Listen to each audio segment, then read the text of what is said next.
For the official opening of the reservoir, the King, accompanied by the Queen, made the 12-mile drive from Sheffield. The King first unveiled a tablet commemorating the opening ceremony.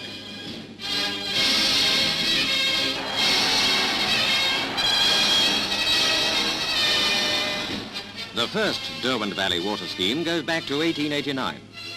The Ladybower Reservoir is its greatest achievement.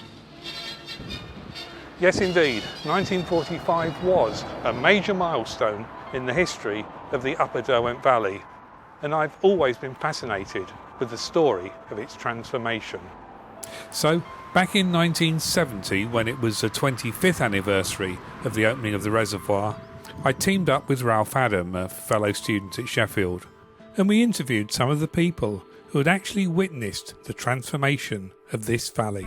In Ashipton itself, there was tailors of Loughborough made us, and Colonel Cavendish. Parents too, because you see, up to the shop.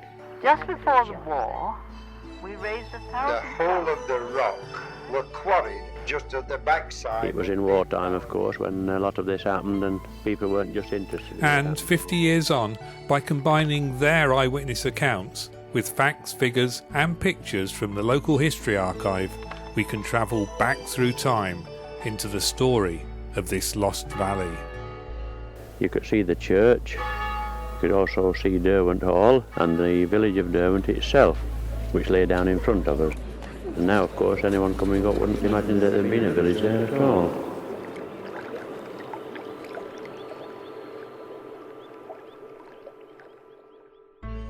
Back in the 19th century, the Upper Derwent Valley, with its steep sides and plentiful rainfall, had been identified as being an ideal location for impounding water.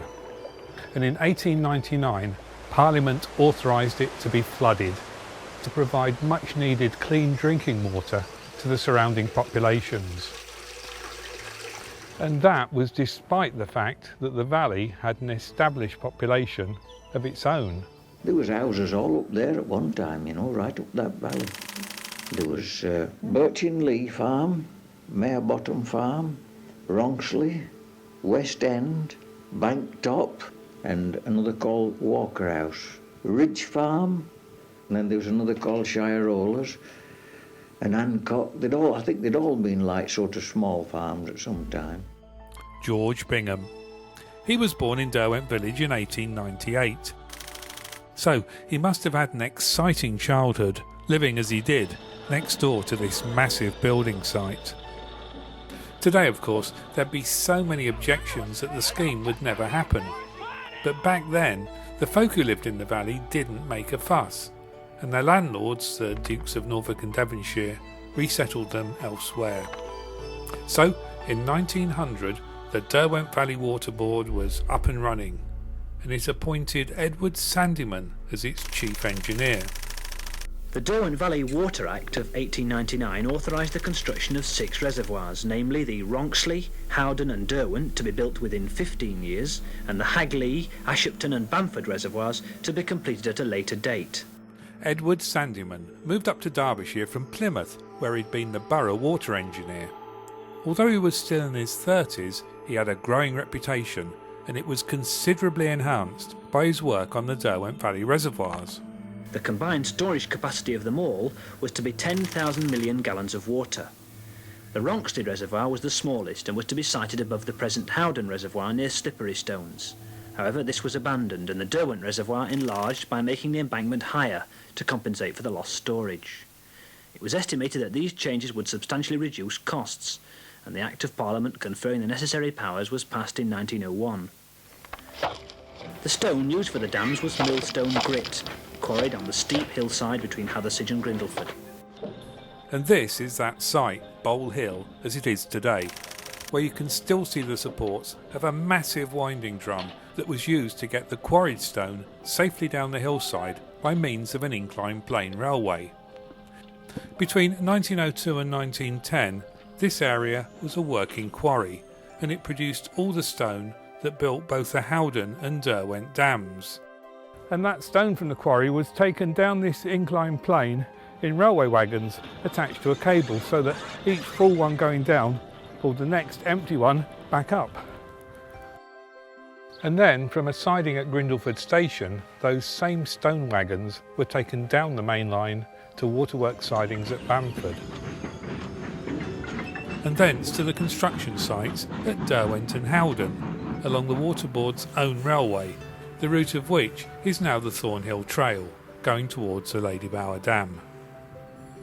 The reservoir itself has obliterated the next section of the trackbed, but at Fairholmes, just across the road from the cafe, you can still see the substantial stone footings of the timber viaduct that used to carry the railway across Locker Brook. And from here there's a section of the old trackbed that you can walk along because it's been turned into a path that leads to the western end of the Derwent Dam. And beyond that the railway continued to the end of the line at Howden, going past the newly built village of Birchin-Lee, which was started in 1901 to meet a requirement in the Act of Parliament that the navvies who provided the muscle on works like this should be provided with a good standard of accommodation, be they single men in lodging houses or foremen and gangers with families. The Waterboard also provided similar accommodation for quarry workers at Grindleford, but that was on a much more modest scale than here at Birchin-Lee, where this workman's village was highly rated by both government inspectors and the local community. Yes, I can remember Birchin-Lee. I believe at one time there was somewhere in the region of 1,000 population in Birchin-Lee. The huts were made of largely of corrugated iron outside, lined with wood inside. And they had a nickname for it, Tin Town. Have you heard that? They were all made, all the huts were made. Because they was all huts, you know, with corrugated, yes, that's right. But despite its shantytown appearance, Birchin-Lee had sewers and a piped water supply, which should have made it the cleanest and healthiest place in the valley, except for the fact that the works attracted an itinerant element who brought a real health risk to the settled community. Before anyone could enter Birchin-Lee, there was a place just up the road here, what they call the Doss House, and they had to spend a week at this Doss House so that all the clothes were stoved, and the doctors saw them regularly to see that they didn't pass any disease or fever and that sort of thing into the Birchin-Lee village. So the Doss House, which was well away from other habitation, kept the workforce and Birchin-Lee safe from imported infections. And by all accounts, the people of Derwent and Ashipton not only tolerated, but they took advantage of their new neighbour, Tin Town. People used to go up there and do a bit of shopping on, you know. Parents took us, you see, up to the shop. They had 3 shops there. And did the post office.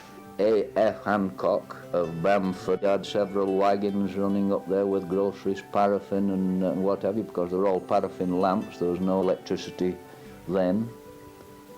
There was a canteen there, of which they could buy beer at about 3/8 a pint. And of course you can't build reservoirs without beer, as you probably know. And there was another service that was initially provided for the navvies, but was later made available to all the locals. Although the Howden to Bamford Railway primarily carried stone, timber and coal for the building works, it also ran a daily service of open wagons, known affectionately as paddy mails, to get the navvies who lived in the Hope Valley to and from work. Then, in 1903, the railway acquired some passenger coaches, primarily for the use of bigwigs. But on a Saturday, they had a special mail down to run all these landladies down to Bamford so that they could go to Sheffield. And people who was living up at Derwent at that time, they could travel on this train, but you had to get a pass from the office. And then you had to get from the sidings at Bamford to the station to get to Sheffield. And Bamford still has a station, although nowadays it's just a couple of unmanned platforms. Birchin-Lee Station was never more than a single platform, but a century after it was dismantled, the course of the old railway can still be traced here among the earthworks and foundations that are all that remain of Tin Town. But the story of the workman's village lives on, through information boards for visitors and the pen of the man who was Birchin-Lee's resident missioner. The work that was done by the church to a large degree was done by a full-time lay pastor, and he spent his time with them, alleviating such conditions as he could and ministering to their spiritual and physical needs. His name was George Eustace Sutton, and the Water Board recruited him from the Navy Mission in London. Now, I never got to meet him, but he told me, and indeed everyone else, about life in the workman's village that used to be here, in his book, The Story of Birchinley. When we arrived in 1902, the work on the Howden Dam had only just begun and only 40 huts had been erected. At that time there were no provision shops, and the hospital, recreation hall and school were not yet in existence. The children were literally running wild, and it was borne upon us that a mighty responsibility lay on our shoulders. So we started Sunday school on the first Sunday after our arrival. Something the Navy Mission had done on previous occasions. The railway was only partly made, so the materials for the dam building had been conveyed by traction engine and carts, which cut up the roads very badly. However, the scenery was divine. The River Derwent was a sight for the gods in those days, for all along its banks were avenues of trees. Very soon, though, the railway had reached the village, the trees had gone, and Tin Town housed some 900 people. The 1902 Coronation Celebrations were the beginning of a series of most enjoyable annual events of a similar kind. Sports Day at Birchinley has always been a great day of the year, what with a landlady's race for the wives of the hut keepers. Extra fare was provided in 1911 on the occasion of the coronation of King George V, and then again in 1912 when the Howden Dam was opened. For the coronation festivities, fireworks were provided, but an eager helper dropped a lighted torch into the box and then gave them to us with one bang. Never mind, it caused a lot of fun both then and afterwards. A police station with 2 cells was built near the entrance to the village. But as the cells had never been occupied for 5 years, the building was converted to married quarters, with a room reserved for the village constable.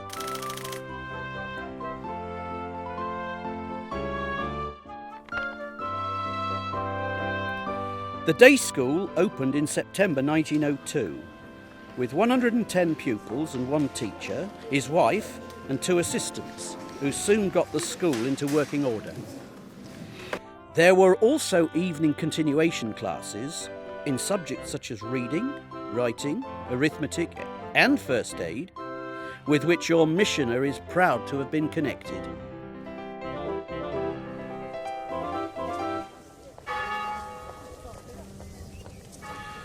Huge funeral processions have walked from Birchinley to the parish church at Derwent, and it has been a common thing to see from 50 to 100 men, besides women, following a dead comrade to his last trench of 6 feet length. About 100 people from the village have been interred there during the construction of the 2 dams. Of course, those deaths weren't all work-related. In Brian Robinson's in-depth account of Birchinley, he tells us that Tin Town's medical officer reported that 16 deaths had been due to accidents. And, unlike earlier public works, there hadn't been any multiple fatalities, even when they came across potentially dangerous ground conditions that required deep foundations for walls of concrete that extended both below and to the sides, as far as the nearest impervious rock. The engineers hoped that these watertight wings would prevent water seeping round the dam and undermining it. And 100 years on, it's clear that Sandeman's solution was a success, although at the time it was an unwelcome, unexpected expense, and it did set the project back by a couple of years. Nevertheless, the impounding of water commenced in January 1912, and the official opening of the Howden Reservoir happened on the 5th of September that year. It had been intended to be a royal occasion, but the King was indisposed, so Sir Edward Fraser, the chairman of the Water Board, did the honours.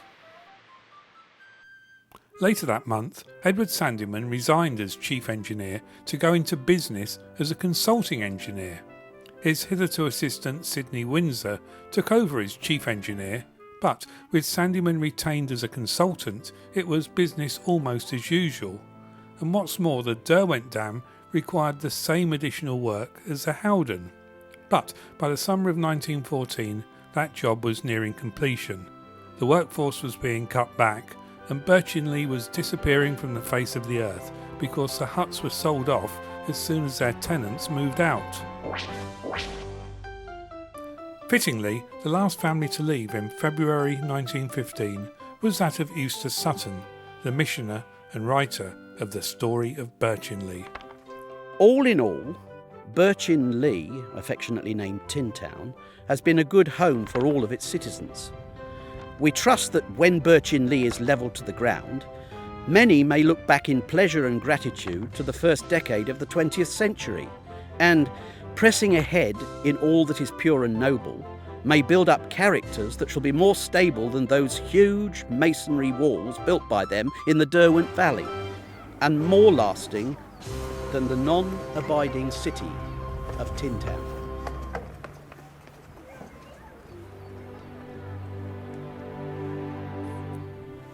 After Birchinley disappeared in 1915, it was a year before the Derwent Dam overflowed for the first time, and the Water Board began supplying 13 million gallons of water a day to the people in the surrounding cities, as well as 6 million gallons of compensation water into the river to keep it flowing as normal. After the opening of the Ladybower Reservoir, that all changed, but back in 1916, this was effectively where the River Derwent started its long journey towards the Trent. A year later, both Sheffield and Nottingham requested more water. Now, this should have triggered the construction of the Phase 2 reservoirs in the Ashop Valley. But by then, the engineers had discovered that the ground conditions there were even worse than at Howden and Derwent. So, as an interim solution, some of the water from the Ashop Valley was diverted through a tunnel and aqueduct into the Derwent Reservoir so that it was able to supply the extra water for Sheffield and Nottingham. Sheffield's feed branches off from the main outlet pipe before it gets to the Bamford filters, and it flows down a gently sloping 4.5 mile tunnel to the treatment works at Riverlin. Although the tunnel was completed in 1909 using electricity for power, lighting and traction, it had been made large enough to cope with Sheffield's increased quota of water. Similarly for Nottingham's supply, which was fed from Bamford to Ambergate, where the feeds to Derby and Leicester were split off. These two cities were also entitled to ask for more water, so in 1920 they unfurled a plan that Sandyman had suggested back in 1900.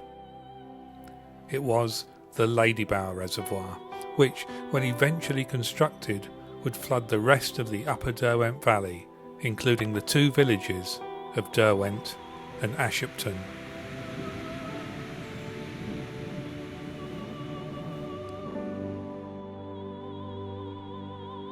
Ashopton and Derwent lived very, very much together, really.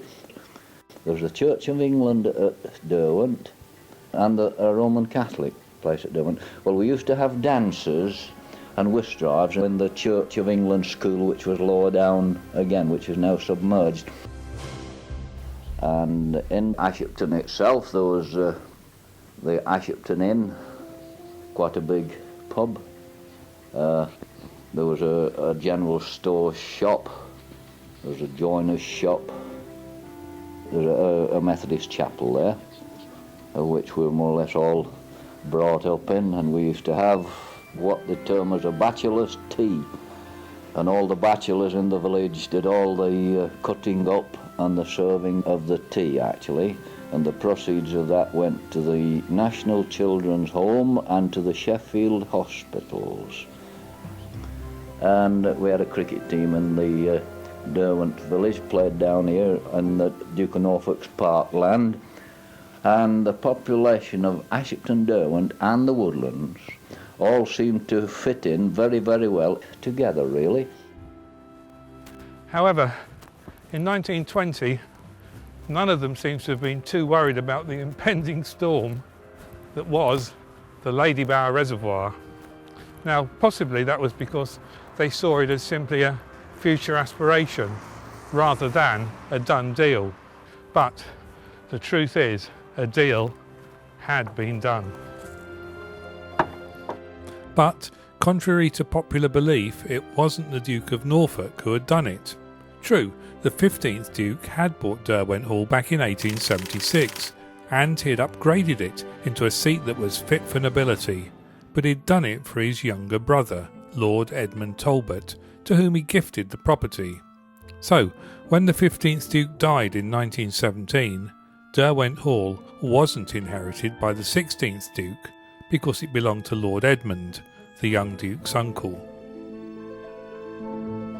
Now, throughout the dam building years, Uncle Edmund would have frequently been absent from this part of Derbyshire because he was an MP for Chichester on the south coast, and he rose through the ranks, both military and political, until in 1921 he became Lord Lieutenant of Ireland, with an official residence in Dublin Castle. So he would have spent even less time at Derwent Hall, especially since this was the height of the Irish War of Independence. Now, the fact that he, representing the Crown, was a Catholic may have helped to broker the truce which led to the creation of the Irish Free State, and an end to the Lord Lieutenant's role. So he returned to England, where he was elevated to the rank of Viscount Fitzalan of Derwent, even though he no longer lived there because he'd been given this splendid residence on the royal estate in Windsor Great Park. Now, unlike the ancient name of Derwent, Ashopton only dates from 1821, when the Snake Road was opened and the village grew up around a popular watering hole and staging post for travellers to and from Manchester. By the 1930s, the village had a bus service and, as well as the Ashopton Inn, there were a couple of garages, shop and tea rooms that catered for the motorists, ramblers, cyclists and city folk who had long been travelling out from Sheffield to take the clean country air. I can go back far enough to remember the coach and 4 horses coming from Sheffield to Ashopton during the summer months, and people would spend something like 3 hours in Ashopton while the horses were fed and rested a bit, and then away they went back again.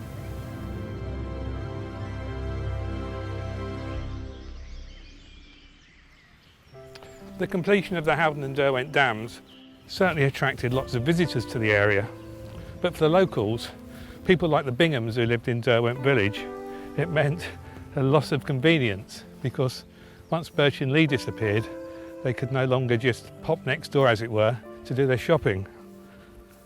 There was a grocer's shop at Ashopton. That was 1.5 miles to walk, yes, but of course we used bicycles in those days. And travellers came, took goods, and from Sheffield they used to come, and then they delivered the groceries for us. You had to buy a month's groceries in those days. And then they changed and came fortnightly. Yes, and then they came fortnightly. There had actually been a shop in the village. It was part of the Derwent Inn, but they both closed in the 1870s, long before the Binghams were around. Village legend had it that the new resident in Derwent Hall, who had just built his own private chapel within earshot of the pub, had pulled strings to have the licence revoked. But the fact that the landlord, John Thorpe, had died in 1871 and his widow was struggling to run the place on her own was probably another reason why the 1881 census recorded that the old public house had become a private one. So, in the 1880s, when the Royal Mail wanted to open an office in Derwent, it chose the village school. A place like Derwent in those days, a schoolmaster's wage, it wasn't very big, and he took the post office as a sideline to help him out.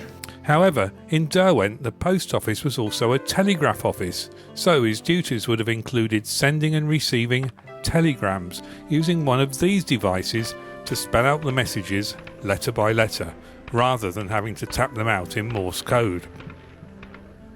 In the early 1900s, the old pub reopened, but only as a shop, and the post office moved there. By now, the workman's village at Birchin-Lee was a mini-metropolis, and it had a post office, but the GPO wouldn't extend the telegraph wires there because of its temporary nature. And indeed, by 1915, it had gone from the valley, as had George Bingham. But after the war, George returned home and became Derwent's sub-postmaster, which by then had become a full-time job, including delivering letters. Yes, I had a posting round, yes, around about 20 places. I think it wasn't very big, but they scattered, you know, climbing up the hills where I went. Not many roadsides. You were the only postman in the area? I was at Derwent, just at Derwent, yes. You didn't go to Ashipton? No, they had one at Ashipton, what they call an auxiliary postman, stationed man, and used to do it on a push bike. Well, then after that, the Sheffield started coming out with the motorbikes and panniers, and then they got to sidecars, and now they have vans, and then they used to bring our letters out to Derwent, like for me, what my delivering, we had to take them from them, you see, and then they delivered right up the Snake and up there. Well, of course, in those days we used to get telegrams, you know, and we used to have to deliver them, and I used to go right up the woodlands on a push bike in those days, and there were some long way journeys, wasn't there? What happened to the post office when you were off delivering a telegram? Well, my sister had, she was in. Yes. Not this one, I had another one, but she's passed away since we come here. And she used to be inside, and I was delivering. Yeah, I used to have to take them out, and she, of course, there always had to be two of you. And of course, this one was at school. She used to help at holiday times, and She used to help when he went. If I had a holiday. she did most of the accounts on a Saturday night. I used to have to rely on her for that. In September 1929, Dr. Bemrose, the chairman of the Water Board, officially opened the new filter house at Yorkshire Bridge, which, along with these weirs in the Aship Valley, comprised Phase 2 of the Derwent Valley Water Scheme. This had been started in 1920 to divert extra water into the Derwent Reservoir, so that it could provide an additional 7 million gallons a day for Sheffield and Nottingham. But sometime in the future, whenever Derby and Leicester demanded their full quotas, the Ladybower Reservoir was going to be needed. And when the Crown rewarded Viscount Fitzalan with his house in Windsor Park, the Ladybower deal was effectively done because the board was able to buy his Derwent estate, and they hoped let the hall out commercially until it had to be demolished.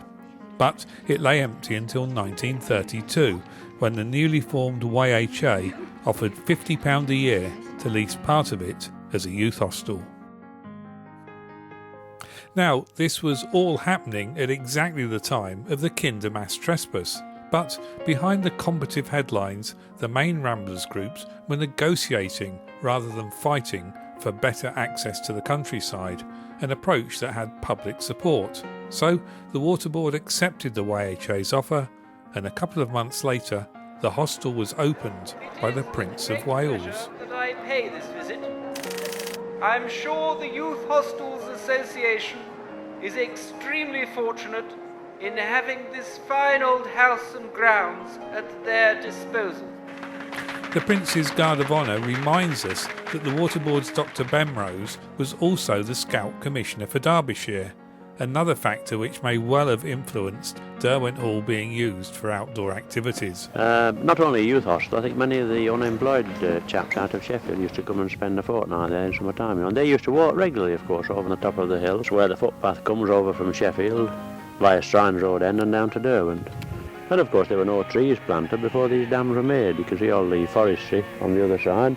Trees which of course have grown quite well, and trees which look very well and have done very well. But to me, of course, it's nothing like it was before. And for local farmers like Ray Olerinshaw, later of One Man and His Dog fame, and indeed everyone else who read the daily papers, that change to this part of the valley was signalled in January 1934 when Leicester and then Derby requested their full quotas of water. Sidney Windsor, who had been the Water Board's deputy and then chief engineer for over 30 years, had just retired, and his deputy, RWS Thompson took over. Now, unlike the Howden and Derwent, the Ladybower Dam was to consist of an earth embankment, and the job, which was put out to tender, was won by Baylis, a Scottish firm, in September 1935. It was a time of high unemployment, so there was tension about where the workforce would be recruited, and although most of the labourers came from Sheffield, Bailey did bring many of his own skilled men from East Lothian, where he'd just finished building a very similar dam, something that no doubt helped him to secure this £750,000 contract, which inevitably attracted a lot of press coverage. This is the site of the new Ladybower Reservoir. Construction work is well underway. Although the plans were originally made in 1920, it was only 2 years ago, when Derby and Leicester applied for more water, that the people of the valley learnt of this massive artificial lake which is to flood their homes. Many buildings are below the top water line and are scheduled for demolition. There is speculation as to whether the Derwent Vicarage, which, when the work is completed, will stand with its feet almost in the water, will be spared or not. However, the main part of Derwent is doomed, including the church, the village school, the ivy-covered post office and Derwent Hall, one of the most beautiful buildings in the High Peak. The Water Board purchased it in 1927, and since 1932 it has been a popular youth hostel. Before the church is demolished, the graves in the churchyard will all be opened and the bodies reinterred at Bamford. About 100 of them were originally from Birchinley, and one of them was the wife of the Navy missioner Eustace Sutton. After leaving Birchinley in 1915, he had become the secretary of the Leeds Church Institute, and when he died in 1931, he returned to Derwent to lie alongside his wife, Sarah. So, in 1937, when the Water Board bought the church and churchyard, it became responsible for reinterring the 300 bodies, including the Suttons, who were buried there. And that gave the Water Board quite a problem, because the obvious place to rebury them was at Bamford, but the churchyard there was full. And the plan B, which was to open a new cemetery at Yorkshire Bridge, was blocked by the owner of a neighbouring property. So the Water Board had to buy land to extend the Bamford churchyard, and the exhumations at Derwent began in the spring of 1940. They also moved this granite cross from Derwent churchyard to here at Bamford.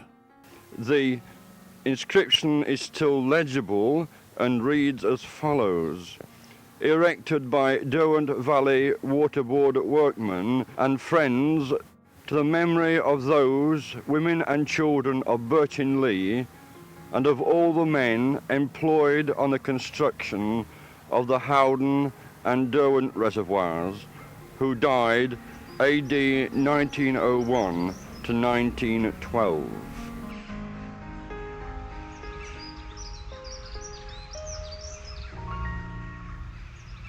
And it's fitting that Eustace Sutton, who was such a central figure in the story of Birchinley, is remembered here too.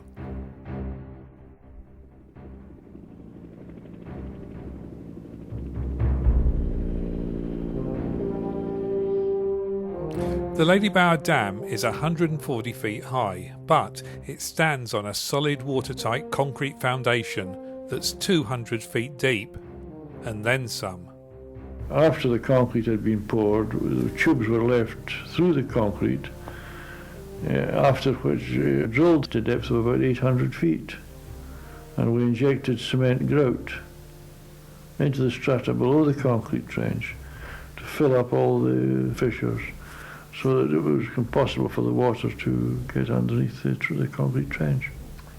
The dam itself was made with a core of puddle clay, and on the side against the water we had stone pitching, which came from Ladybower Quarry above the Ladybower Hotel.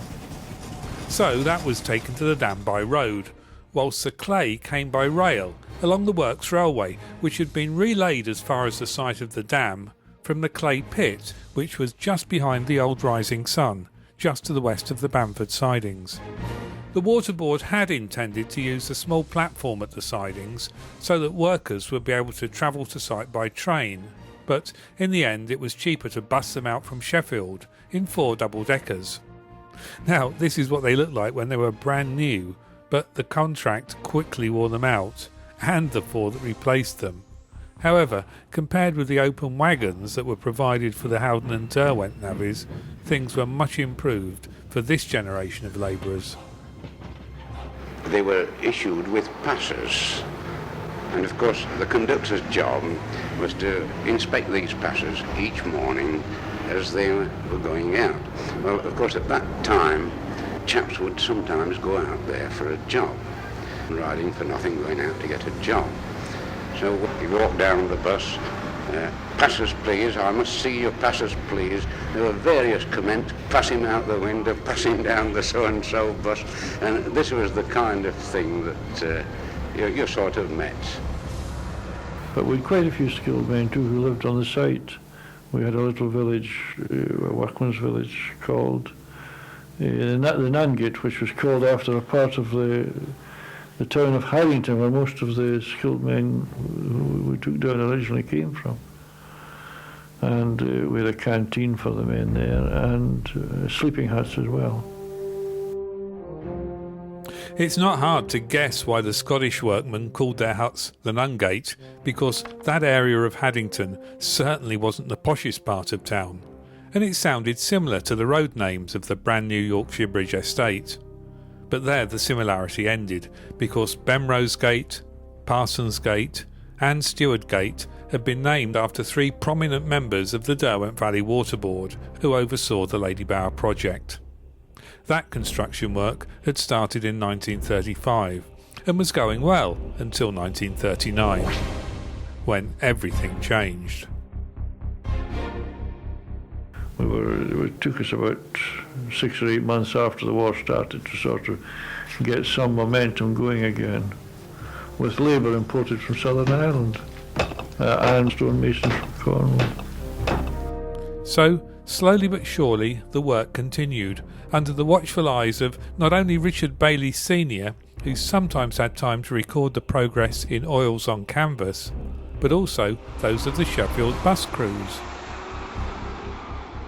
But it was customary when we got to the dam itself, the drivers got out and had a chat, had a look round to see how the dam was progressing. And when they was building the wall across the dam, and they puddle it with clay, they tread it in. So you can just imagine when they stomped on the bus like that, what the bus floor was like. They had to hosepipe them out straight away at Townhead before they could do anything. But they got into such a state, these buses, they began at the latter end to do nothing else, only just run for Derwent. The work on the dam was managed on a day-to-day basis by the Water Board's resident engineer Alec Ball, a Cheshire man who married into a family of Bamford shopkeepers, but died tragically young. All the other work associated with the project was overseen by Chief Engineer Jerry Thompson. This included updating the Bamford filters and enlarging the pipes and aqueducts to cope with the increased water supply to Derby and Leicester, as well as constructing new roads and demolishing the properties that were going to be flooded. The residents who were displaced were going to be rehoused in the new estate at Yorkshire Bridge, which initially was used to provide temporary accommodation for some of the contractors, including those who were building the viaducts, a job made all the more difficult because of the wartime shortage of steel and good quality concrete. So these structures have had to be refurbished, most recently in the 1990s, but the repairs were successful. And these viaducts continue to be part of this iconic view of Ladybower. They were built by Holloway's to the design of David Anderson and William Key, who incidentally was also the architect for the original 52 houses and a couple of short-lived shops at Yorkshire Bridge. By the start of the war, only a handful of people were still living in nearby Ashupton, and it was decided to close the Methodist chapel there, which, in its heyday, had regularly held up to 130 worshippers for popular services such as the Harvest Festival. But the building remained in use as the base for the local Home Guard until 1943, when it and the rest of the village had been razed to the ground, in readiness for the impending flood. But the name Ashupton lived on as a brand new viaduct. And just up the valley, another somewhat older local bridge was also in the news. Just before the war, we raised £1,000 to dismantle the Packhorse Bridge. The stones were each carefully numbered, and the late Mr. Ronald Wilson housed them in a stone shed, free of charge, not too far from the site where the bridge was to be re-erected. The plan to rebuild the bridge at Slippery Stones was inevitably delayed by the war, which also caused the closure of the youth hostel, so that girls from Sheffield's Notre Dame School could be evacuated to Derwent Hall away from the threat of bombs.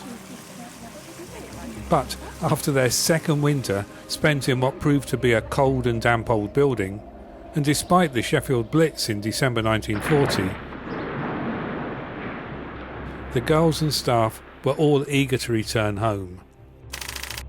So that meant that the youth hostel was able to reopen for just over a year before the hall and its Catholic chapel were stripped out and demolished by Henry Boot and Sons, with a little help from George Bingham. I didn't work there long. It was the foreman that came round, and he said, "We're coming to take all the panelling out." And he said, "Would you like a job?" I said, "I wouldn't mind." I used to book it down, check it, you see, as it went in. Charles Boot, who ran the business, lived at Thornbridge Hall, and some of the panelling that didn't get sold finished up there. And I know I went to Thornbridge Hall once or twice, but they didn't bother with any of the stonework because they put the winch on when they got all the inside what they wanted, and they winched it over and left it.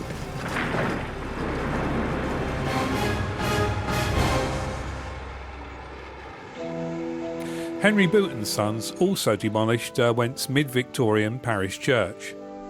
Although, as with the hall, many of the furnishings, including the organ, were scheduled to be saved.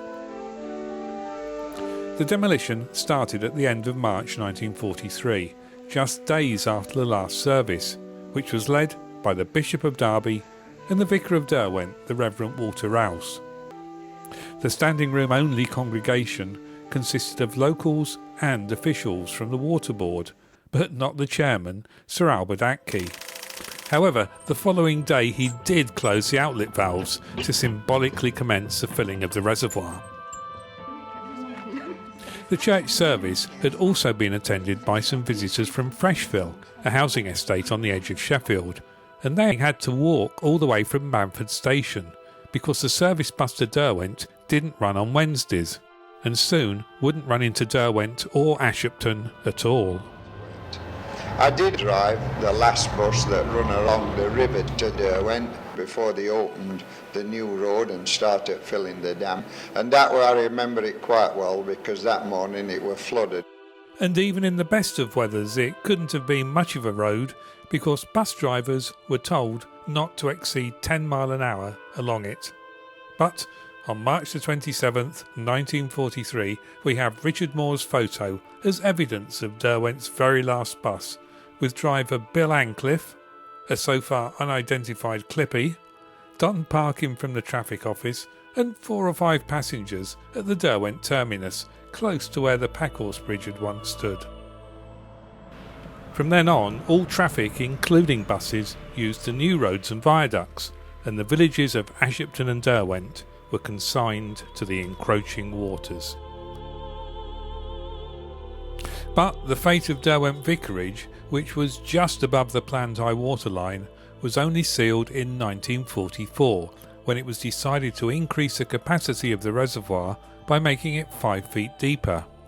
This meant that the vicarage would have to be demolished, even though the Reverend Walter Rouse had just been given permission to continue living there in retirement. But, as it transpired, he died in 1945, and that allowed the Water Board to demolish the vicarage, and, at a time when new building materials were still rationed, they were able to use the salvage stone to build a new house in Bamford for their accountant, William Jeffreys. However, the vicarage gateposts still stand here beside Derwent Lane, silent sentinels on the edge of a village that's been lost in time. But several parts of Derwent's Mid-Victorian church have survived. And just like those oak panels from Derwent Hall, they're finished up all over the area. Closest to home are these Kemp stained glass panels from the east window of Derwent Church, and they're now in St Michael and All Angels at Hathersage, along with stone and roof tiles, also from Derwent, which were used to build this 1950s vestry. Derwent's font was also here for a while, but since 1978 it's been at Holy Trinity Church in Tansley, and the 16th century silver chalice, the pride of Derwent's plate collection, now lives in Sheffield Cathedral. And Derwent's bells also found new homes. There was 4 bells, and they were lovely tone bells too, wasn't they? Mm-hmm. And it said on them, "Tailors of Loughborough made us, and Colonel Cavendish of Darley Abbey gave us." He gave so much money towards them. And they only used to have 1 bell at one time in the church. Mr. House told me that. And the bell, what they used to have, the old bell, it was in the vicarage, and they used to use it as a dinner gong. But they had 4 lovely bells, hadn't they? And then Boots took them down. Boots took them down, and nobody seems to know where they went to. So I checked with Clive Thrower, who's an authority on church bells in the Derby diocese, and he told me that one of the bells went to Scarcliffe, another to Chaddiston, whilst the other 2 bells went to Chelmorton. In 1960, this pair went back to tailors to be recast, and the new inscription relates back to the original one.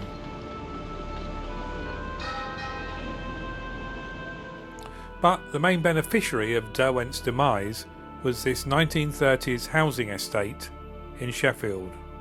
And money from Derwent paid for this red brick church, which replaced this pre-war wooden one. It still houses the organ and several of the pews from Derwent, as well as reminders of its benefactor, on the vicarage garden gates and over the church's west door. In the summer this place is light and airy, but in the winter it can get very cold, and it's much too big for the small congregation.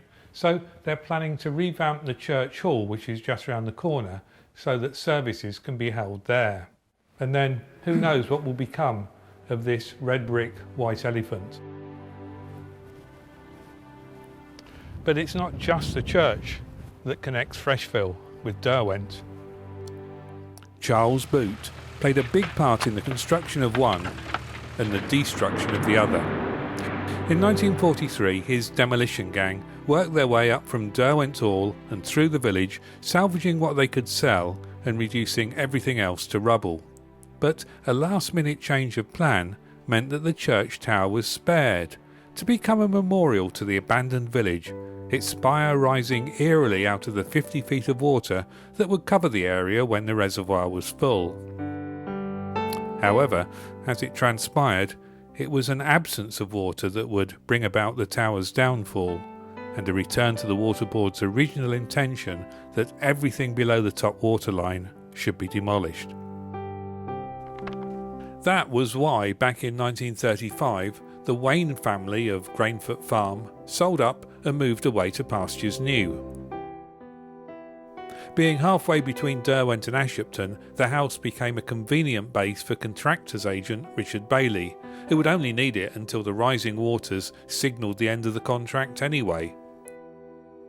And his family, including his young daughter Sheena, loved it.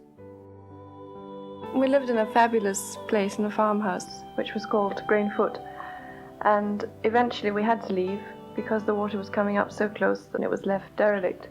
And it was particularly sad because it had been a very, very happy place for us. It was the only home I knew, and it was a sort of daily occurrence that my mother and brother would go down every day to the edge of where the reservoir was, and we'd stick a stick into the ground.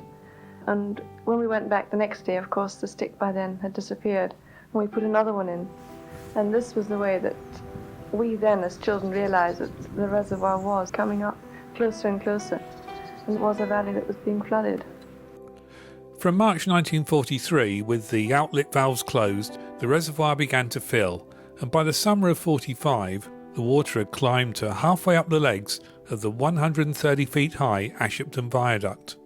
So plans were laid for an official opening of Ladybower that autumn, and this time it was going to be a royal occasion, part of the King's post-war celebratory visit to the area. On September the 25th, the royal party drove out from Sheffield and were met by Water Board members and officials, including contractors agent Richard Bailey. And they proceeded up to the top dams. The King planted a tree. I think it was a copper oak, and I think it's still there to this day. Well, there's certainly a stone to that effect that sort of makes up for the royal opening that the first two reservoirs never had. But I'm told that the original tree died many years ago. However, the one that replaced it is thriving. Then they came back down to the dam, and my daughter, she presented the bouquet. Well, I remember getting up in the morning and realising that something special was going to happen, and this was the fact I was going to present a bouquet to the Queen. And we stood and watched the King and Queen. They got out of their cars. My coat was taken from me and it was so cold. And this was for me to start and do my presentation. I had to walk, I remember, so many steps across to where the royal party stood. I curtsied and presented it to her, and she thanked me for it and asked me how old I was, if I had any brothers or sisters. And she remarked on the fact that the flowers were exactly the same colour of my dress, which I agreed with. And then she sort of said, "Would you like to meet my husband?" And I, of course, said yes, I would. And she turned around and said, "This is the King," and he sort of smiled. And I sort of remembered not to turn my back, and I had to walk backwards and then curtsy, and then go back to where my grandmother stood again, collected my coat, and then that was my part over. I was finished. Chairman of the board, Alderman Atke, then led the royal couple onto the dam, where the King deposited a cylindrical time capsule under a block of stone. This is the plaque we laid, and this is the hammer that the King, His Majesty, tapped the stone with to say, "I declare this stone well and truly laid." When we let King hand it back to him, and he said, "Oh, I hope you'll have it, keep it as a souvenir and have it suitably inscribed." So thank Your Majesty, I will. Later, the King and Queen were driven to the boardroom at the old filter house, where they and the invited VIPs all took tea. That guest list included Jerry Thompson, the Water Board's chief engineer, but the names of his two predecessors were missing.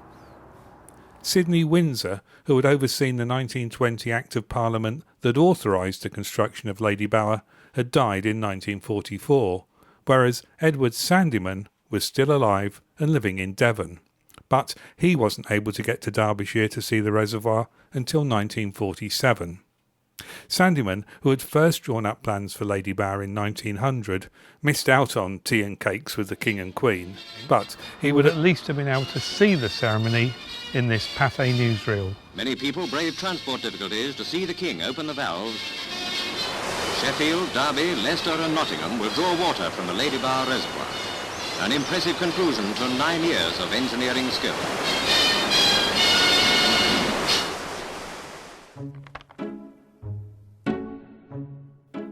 Well, originally the plan was that Ladybower would provide only compensation water into the river, and that all of the drinking water would flow by gravity down the existing aqueducts from Howden and Derwent without the need for any expensive pumping. But before long, the demand had risen, and additional water was having to be taken out of Ladybower and pumped up into those aqueducts. This extra water was available because, even as it was being built, the reservoir's overflows were raised by 5 feet to accommodate additional water fed through a tunnel into the western arm of Ladybower from the River Noe in Edale, which increased the overall catchment area by 1/4. Increasing Ladybower's capacity may well have meant the end for Derwent Vicarage, but the scheme generated an extra 5 million gallons of water a day. And Ladybower supplies even more drinking water since the opening of this reservoir, which regulates the River Derwent and reduces the amount of compensation water that Ladybower has to provide.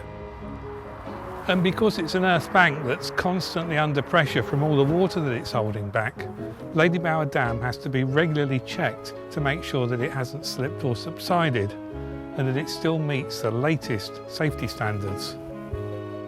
That's why it's been strengthened several times since it was built.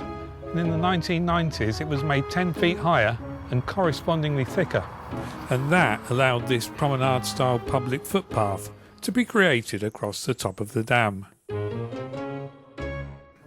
Another earlier change to the appearance of Ladybower happened in 1962. These inspection walkways were removed so that water could overflow more freely when the reservoir was full. And the first time that happened was in March 1947. At the Derwent end of the reservoir, the church tower was sticking out of 50 feet of water like a sore thumb, in what Ethel Haythornthwaite described as having previously been the landscape like an earthly paradise. To supply the needs of the towns, the land is now made sterile under a huge flat sheet of water. Concrete viaducts and the adjoining hills are darkened by rows of conifers. All this nevertheless has its public appeal. Hundreds of cars come out for their inmates to gaze on the scene, unaware of the glories that have been drowned. But before long, the water levels had fallen, thanks to a drought that lasted throughout the summer and autumn of 1947.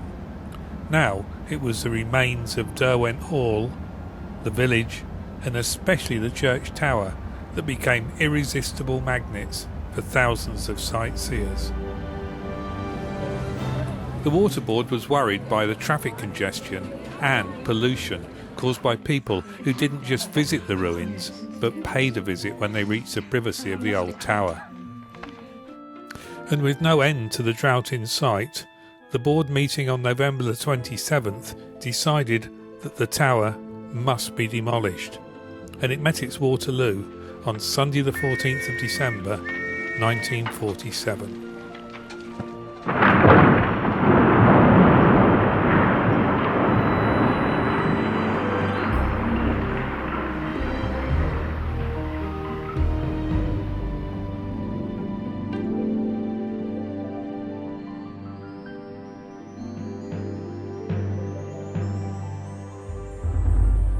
While some people thought that the abandoned church tower was an unseemly memorial, it was generally seen as a popular and romantic attraction.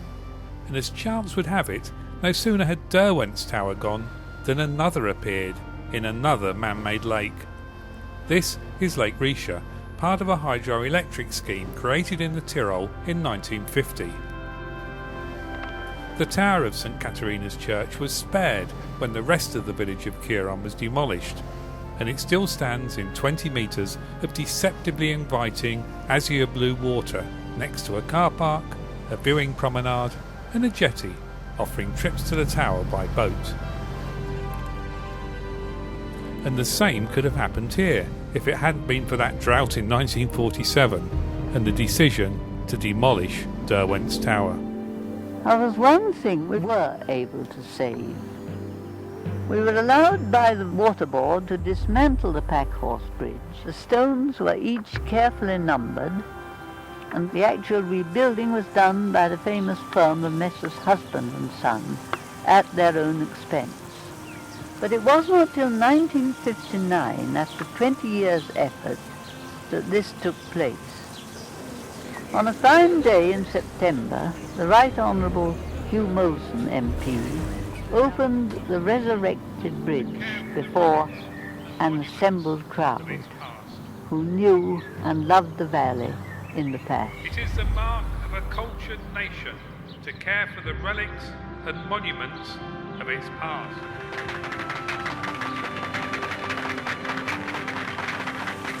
The waters of the River Derwent, which still flow under this ancient monument, are now augmented by those from the neighbouring rivers.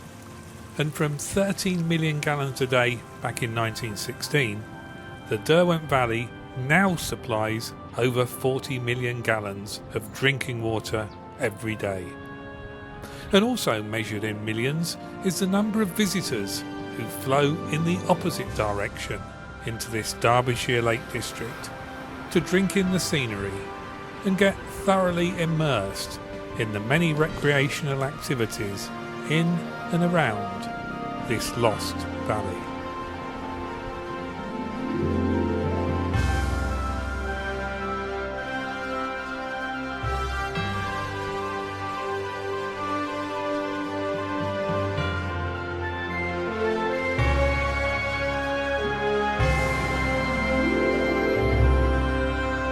You know, it's an act of Parliament, and you can't kick against an act of Parliament, whatever your feelings are, can you?